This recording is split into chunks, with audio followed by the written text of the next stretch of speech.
You're listening to the Turi Writers She Said What podcast. I'm Turi, along with Marcy Persky.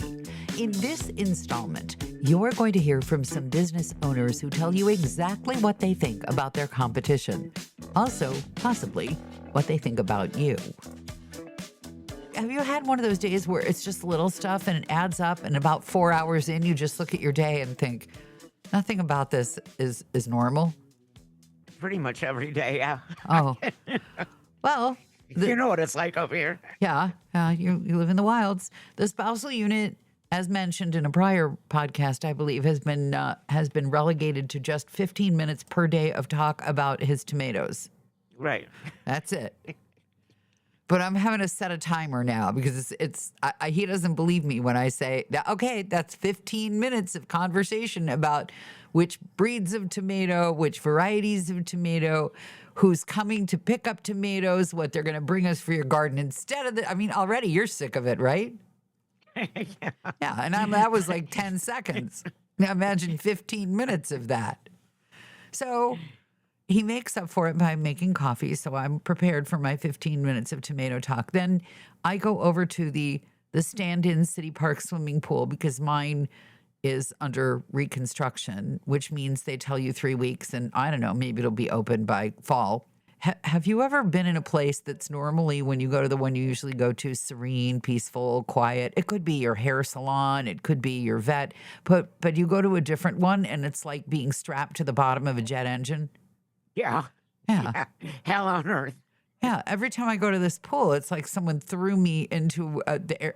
It's like I'm one of those people waving the little lights around on the airplane runway, only without the headphones.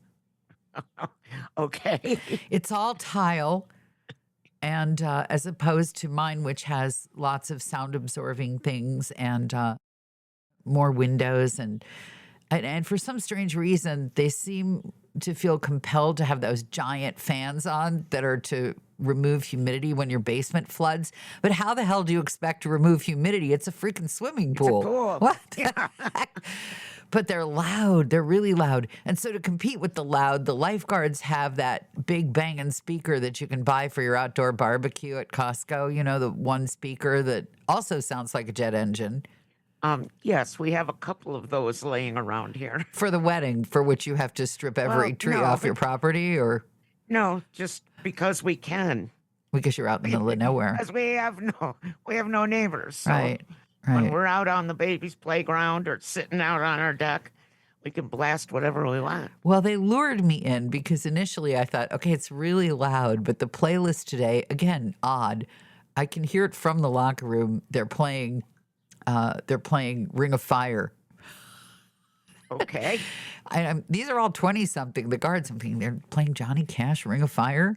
And by the time I get in, they're playing Satisfaction.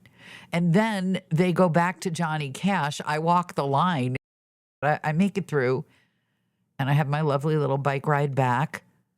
Unfortunately, the homeless park population of my neighborhood have relocated to next to the bike trail. So the bike trail is taking on a rather unsavory vibe.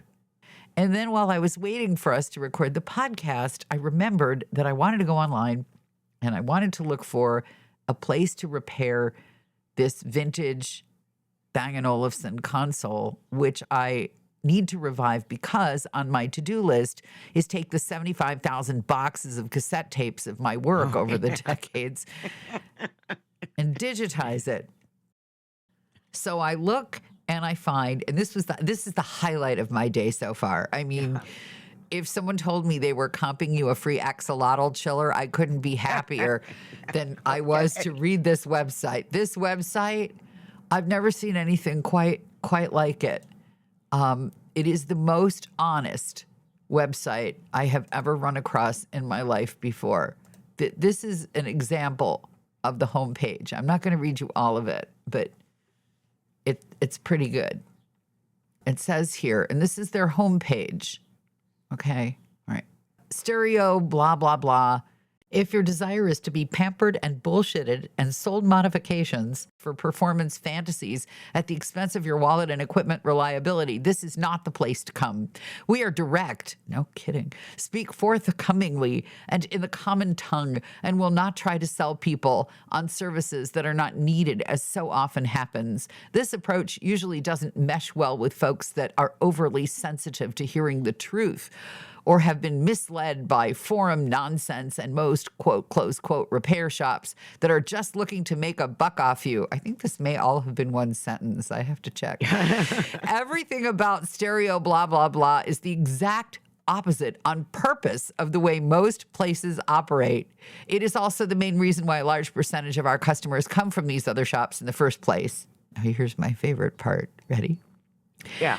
There is no one here with weird beards, odd haircuts or hair colors, all kinds of objects stapled to their face, or those that generally appear as unclean, washed up musicians or out of work rock band roadies. Just regular people. I like the staple to their face. I have to say, I didn't read any further. I was like, when can I go there? When are they open? Yeah, I can't wait to hear about it. I'm going to go there for sure. I couldn't believe it. I was like, yes, they're singing my song. Oh, they're singing my song. Yeah. Where was I the other day where the person he had so much stuff stapled to his face. I couldn't even believe he could speak. He had stuff. And you know, I know this is like a giant get off my lawn, but I think this business is basically a giant get off my lawn, and it makes me happy. I wish to be among get off my lawn people now. There's a lady in Flagstaff that works at a certain store. That woman has so many piercings in her face.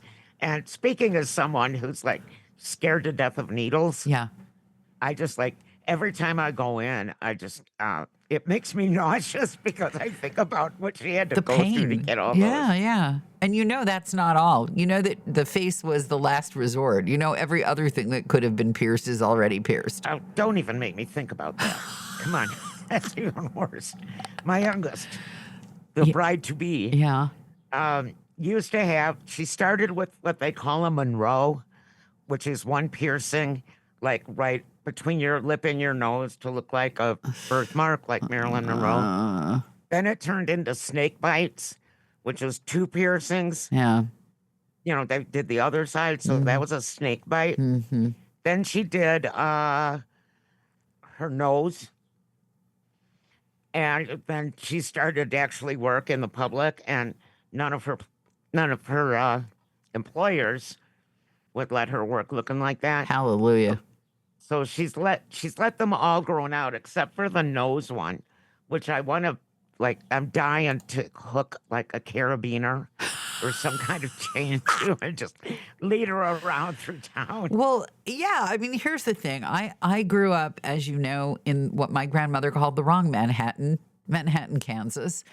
And our faculty housing, because my dad was on the faculty of the university there, was directly in front of across the road from the, and I am not making this up, the artificial insemination program of the agriculture school, and otherwise known as the Bull Barn. Woohoo! And the bulls were all, of course, led around by giant rings in their noses. It's not an imaginary thing, the bull ring. And every time I see one of these people with the giant thing stuck through there, I don't mean the little ornamental thing in the side, okay, fine. But that thing right through the center cartilage, you do sort of want to hang things off there.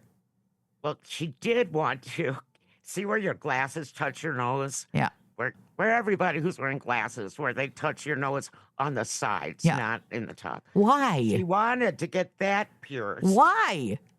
Because I'm too old to ask why.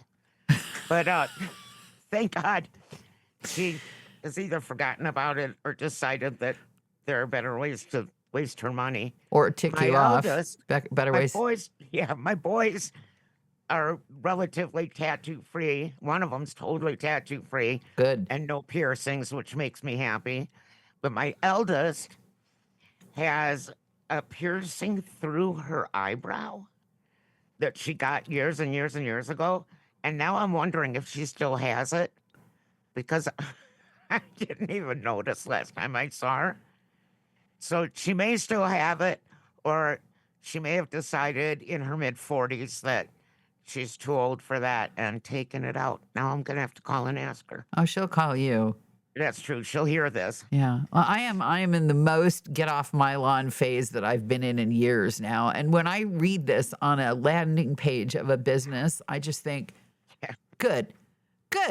This is perfect for me. This isn't I don't have to deal with people who are dubiously conscious. I don't have to worry about their hygiene. I don't have to worry that strange parts of their jewelry are going to fall into my equipment or that they're going to fall into my equipment. Well, consider yourself lucky that you can make those choices. We do not have that kind of commerce up here in the middle of nowhere at 7,000 feet.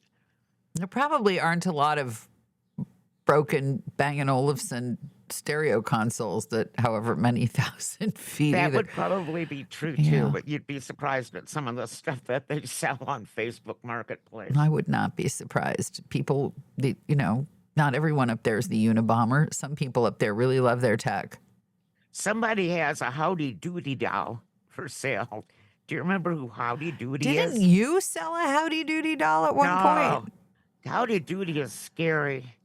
I would never sell a Howdy Doody doll. I would burn it and say chants over it to make it go away. So that's So my day. I'm trying not to complain about all these storms Uh-huh. rattling through today Uh-huh. because it's been a really long time since we've seen rain or any kind of moisture. Yes. But I'm tired of being stuck in my house watching Jason Statham movies.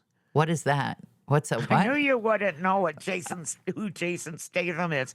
He's like one of my hall passes. I love him. His movies are perfectly awful in this really great way. He always ends up killing everybody, and he's always like the hitman or the ex-CIA guy. I or thought you didn't like whatever, with blood. the heart of gold. I thought you didn't like blood. Well, these are so fake that you can't. I mean, these are obviously ketchup. Oh, okay. Yeah, like you could go lick that person. That's how unblood-like it is. Makes you want to get a bag of fries, does it? But yes, this is how we're spending our Memorial Day. Jason Statham marathon. Are you going to on, make me look at this? streaming. Because the last time I watched a movie for your benefit, I don't even remember what it was, but it was so awful I couldn't make it through. And I tried to watch it for your benefit. Oh, I know. Okay. It was when you got that job on the Polar Express, and neither one of Yeah, us that had was seen bad. it. That movie's bad. And I tried really hard to watch it, and all I wanted to do was throw myself off an iceberg. I just, Watch the movie Shelter. are you joking? It's a new one. It's 2026. I don't Maybe you could watch it on your airplane or something. don't want to watch any fake Watch blood. Shelter. Don't watch Working Man. You will not like that one at all. I have a feeling I won't like any of them at all. I Here's like an- Hobbs and Shaw. That's a good one. Here, speaking of things I won't like at all, I'm about to go visit the small cutie in Canada. And it's absolutely clear to me that he has made absolutely no plans for my visit whatsoever. Uh-oh. It's all right. I'm his mom. I'm expected. I can file this under when my mother was alive and I would cross the street with my mother. If I were with my mother, I never, ever, ever looked both ways crossing the street because I was with my mother. Right.